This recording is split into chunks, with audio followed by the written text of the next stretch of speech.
Yes, and as the President said it today, that we cannot rely on imports. We cannot continue to rely on imports. There is always a broader call on behalf of His Excellency for self-sufficiency, for food security. Those important initiatives and agro-industrial also implementation and transformation that are redefining Egypt's future. So how do you read the project of today, Professor Abu Zaid, within the framework of Egypt's Vision 2030? I look at little bit closely or more closely, not as one or a set of projects. I try to look to the big picture. And you and the viewers, I think you notice we're talking about more agricultural land, more industry, and I will swing by something quite important. It was briefly mentioned in your report, but I think we need to shed more light on it, is that we're trying to use clean energy when we do that. We're trying to use natural resources that are renewable.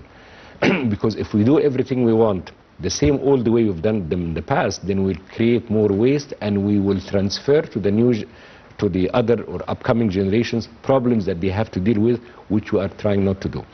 In Egypt Vision 2030, which is just 5 years ahead to be fully realized, and hopefully we exceed part of it or part of its features, is that you have integration between the industry in its global sense and the agricultural part. Let's be very clear about technology. Let's be very clear about artificial intelligence and about all the exploration. But at the end of the day, you have to have a sound base of agriculture and industry to create this kind of sufficiency, and at the same time to provide the basis for this kind of advanced technology to take place. Egypt is now one of the exporters of technology. And the smart village is but one example of this. We need to do the same for agriculture and for manufacturing, so as we close this gap and we rely less. And let's not forget, we have a huge market in Africa that's awaiting us, just backyard for us, that when we do a good job, then I think we have markets waiting for us to implement our products and our ideas. Yes, and the President talked about the importance of this initiative, the future of Egypt for sustainable development. When we're talking the Vision 2030, we're always talking sustainability. What was quite important also, reading through His Excellency's remarks earlier in the day, talking about initiating ideas.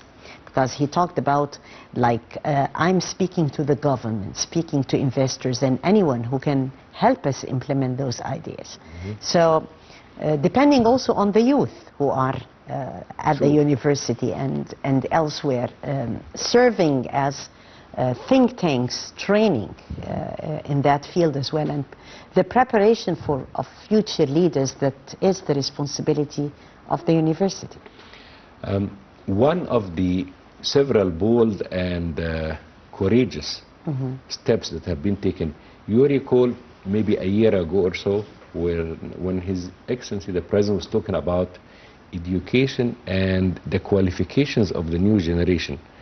And he almost said verbatim that we have to abandon the old school of teaching and learning that depends on certain fixed kind of specializations, and we have to explore and to have to put our kids and our young men and women into new kind of projects. You remember he even gave examples about the income of someone who's into IT, into programming, working from home and so on. And today in his report and in his speech, he was calling for the private sector to take part with the government, because the government, and that's true, have done the heavy lifting. Reclaiming desert is such a heavy, expensive and time-enduring task. And once the government prepares the field and once there is an infrastructure ready for that, then I think it's an opportune moment for the private sector and for the public in general to go and invest and try to leave the Nile Valley and move into this reclaimed land and try to build new communities. Yes, His Excellency talked also about agricultural logistics, and they brought also on the table data science, and this brings us to the fact of the Vision 2030. Again, how are we preparing the youth today? How are we at universities preparing the youth today for the jobs of the future? We're talking about the future project. So the future is co-linked to 2030 and the Vision 2030.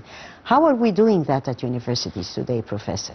At universities and at schools, steps have been taken, and I have to say since several years. If I were to give examples of that,